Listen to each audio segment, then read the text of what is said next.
Hello guys, we are back with our next lecture.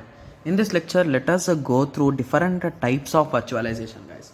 So in some examinations paper, they asked us directly about hardware virtualization, and like that they specified the names, but I don't know exactly whether they are in our syllabus or not, guys, because in syllabus copy they gave only about resource virtualization. So that is the reason why I wrote about resource virtualization in depth, and I just gave some introduction about all these things, guys. Okay, so even in textbook also it is in this way only, so I think so, I'm not sure about it, but according to me I think so it is only in this way, so that's the reason why I followed it directly. Okay, yes, but if you think that the resource virtualization might come for us also, so just please inform me, guys. So anyway, I'll try to post an answer from some website directly, so that we can just go through it once. So if it comes, you can write something, right? Yes.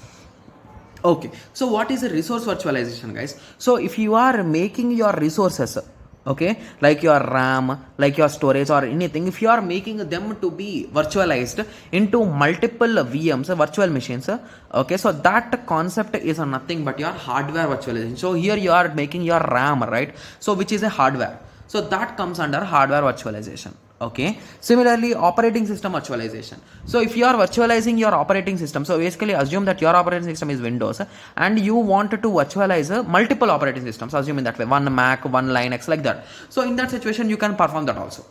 Okay, similarly at the server level also you can do, similarly for storage also you can do, guys. So assume that you are having some 100 TB of data storage. Okay, so 100 TB of data is really a lot of storage, right? So in that situation you can divide them into multiple VMs and you can give them for rent to, and you can earn some money, right? Yes, so that is also a type of virtualization, guys. You can just go through the theoretical part, guys. Okay, yes.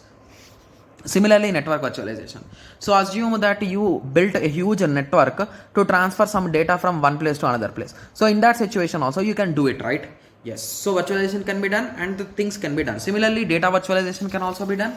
Okay, and application as well as the desktop. So basically your whole server can also be made into virtual parts, right? Yes. Similarly, application. So some applications can also be made.